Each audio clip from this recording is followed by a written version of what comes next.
Selon un article récent, 49 employés des musées du Vatican à Rome ont intenté une action en justice sans précédent contre l'administration du pape François, se plaignant de conditions de travail injustes et inadéquates. Cet événement représente le premier recours collectif jamais intenté contre le Vatican. Les travailleurs impliqués ont également souligné les problèmes de santé et de sécurité dans les musées. Nous sommes conscients des difficultés économiques auxquelles le Vatican est confronté, un phénomène qui persiste depuis plusieurs années. La baisse des dons a été particulièrement évidente après la publication de la lettre de Vigano, qui mettait en lumière de graves accusations contre l'ancien cardinal McCarrick et soulevait des questions sur une prétendue complicité du pape François. Ces révélations ont eu un impact direct et significatif sur le comportement des fidèles concernant les offrandes. Traditionnellement, lors des messes dominicales, les fidèles offraient la dîme, une pratique qui représente une part fondamentale des revenus du Vatican. Cependant, suite à ces controverses, on a constaté une diminution marquée des sommes récoltées grâce à ces collectes. La confiance des fidèles, ébranlée par l'annonce de comportements inappropriés au sein de la hiérarchie ecclésiastique, a clairement influencé leur générosité envers l'Église. Il est intéressant de noter que malgré cette tendance générale, les paroisses traditionnalistes semblent être une exception, maintenant des niveaux de dons plus stables. Cet écart peut refléter des perceptions et des réactions différentes face à la crise actuelle au sein de la communauté catholique. La baisse des dons intervient à un moment où le Vatican est déjà confronté à des défis financiers complexes, aggravant encore la situation économique de l'institution.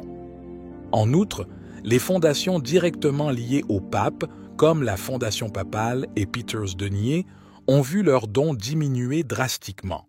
Ces entités, qui dans le passé pouvaient compter sur d'énormes contributions de laïcs influents, ont aujourd'hui de plus en plus de mal à trouver de telles ressources financières. Même la campagne de collecte de fonds du Denier de Saint-Pierre, qui bénéficie traditionnellement d'un large soutien, se heurte à un nombre croissant de refus de la part des fidèles qui choisissent de ne pas contribuer. Cette baisse du financement a conduit à une révision critique des méthodologies de collecte de fonds et à une inquiétude croissante quant à la viabilité financière des initiatives soutenues par le Vatican. En outre, le manque de transparence et les récentes controverses ont encore érodé la confiance des donateurs, rendant encore plus difficile la tâche consistant à garantir les ressources nécessaires aux œuvres caritatives et aux missions d'évangélisation promues par l'Église.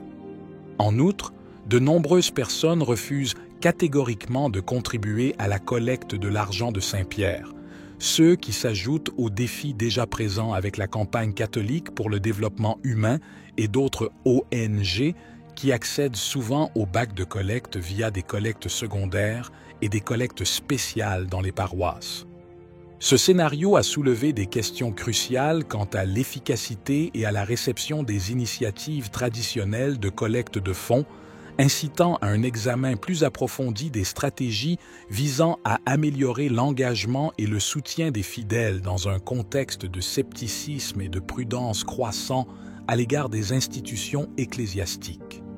Nous savons que ces ressources financières diminuent et qu'il existe une sorte de dîme qu'une paroisse doit payer au diocèse, et que le diocèse doit à son tour faire quelque chose de similaire pour le Vatican. Lorsque ces sommes commencent à manquer, des conséquences importantes surviennent. Cette réduction des flux financiers exerce une pression non seulement sur les opérations quotidiennes des paroisses et des diocèses, mais aussi sur leur capacité à soutenir des projets et des services essentiels. De plus, la diminution des fonds disponibles peut limiter les activités d'évangélisation, l'assistance sociale et l'entretien des infrastructures ecclésiastiques, entraînant un impact direct sur la communauté et les activités de culte. Récemment, des CAS se sont produits à Rome dans lesquels les décisions prises semblent non seulement éthiquement discutables, mais apparemment aussi illégales, du moins selon les impressions. Il fait référence à des pratiques de gestion du personnel qui violeraient à la fois les lois européennes et les règlements internes du Vatican. Ces actions ont eu des conséquences directes pour le Saint-Siège, des situations vraiment remarquables qui ont surpris de nombreux observateurs et fidèles. Pour la première fois dans l'histoire, il semble que le Vatican, et peut-être même le pape lui-même, puissent être tenus responsables de leurs actes devant un tribunal laïque.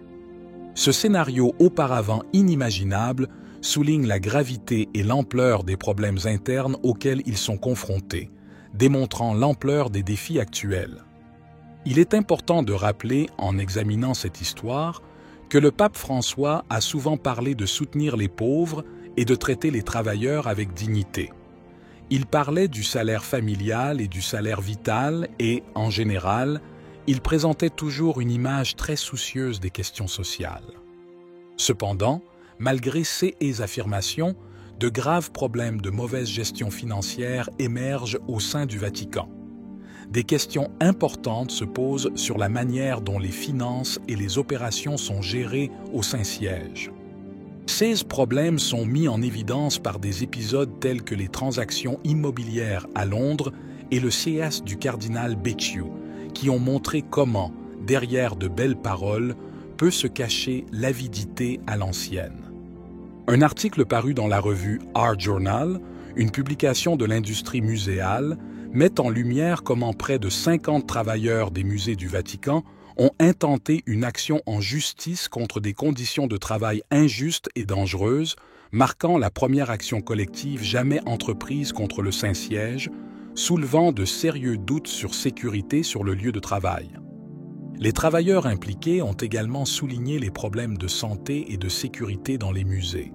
Par exemple, ils ont rapporté que, malgré la limite quotidienne maximale d'entrée fixée à 24 000 personnes, entre 25 000 et 30 000 visiteurs transitent quotidiennement par les musées. Les musées du Vatican, contactés pour commentaires par Reuters, n'ont pas encore fourni de déclarations officielles. La pétition, envoyée au gouverneur du Vatican, l'organisme qui administre l'état de la Cité du Vatican, dénonce les conditions de travail qui compromettent la dignité et la santé de chaque travailleur. L'Orasco, l'avocate représentant le groupe, a confirmé que la pétition avait été envoyée. Il a également révélé que les travailleurs, contraints de rester chez eux lors de la fermeture forcée des musées en 2020 en raison de l'urgence sanitaire mondiale, sont désormais tenus de rembourser les salaires perçus pendant cette période. La direction des musées et du patrimoine culturel du Vatican a émis un « avis de dette horaire » à COS employé en octobre 2021, ce qui a entraîné un solde horaire négatif pour chacun, les salaires étant déduits jusqu'à ce que la dette soit payée. Cet événement juridique au musée du Vatican est sans précédent et marque un tournant juridique important. On attend beaucoup de voir comment les tribunaux européens et du Vatican réagiront à cette situation. Les décisions pourraient aller de l'affirmation de leur propre incompétence juridictionnelle à l'adoption d'une position pro-travailleur ou, à l'inverse, au rejet de la possibilité de poursuivre le Vatican, arguant que cela ne relève pas de leurs compétences ou que le Vatican ne peut être poursuivi. Quelle que soit l'issue, cette situation ne semble pas susceptible de se résoudre rapidement et mérite d'être surveillée de près.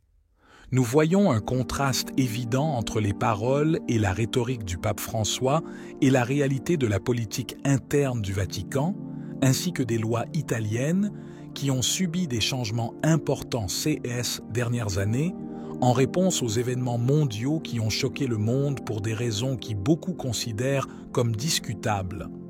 Cette situation met en évidence un changement radical dans les relations entre l'Église et la société civile, marquant un moment historique où les questions internes du Vatican se retrouvent sous le microscope de la juridiction laïque.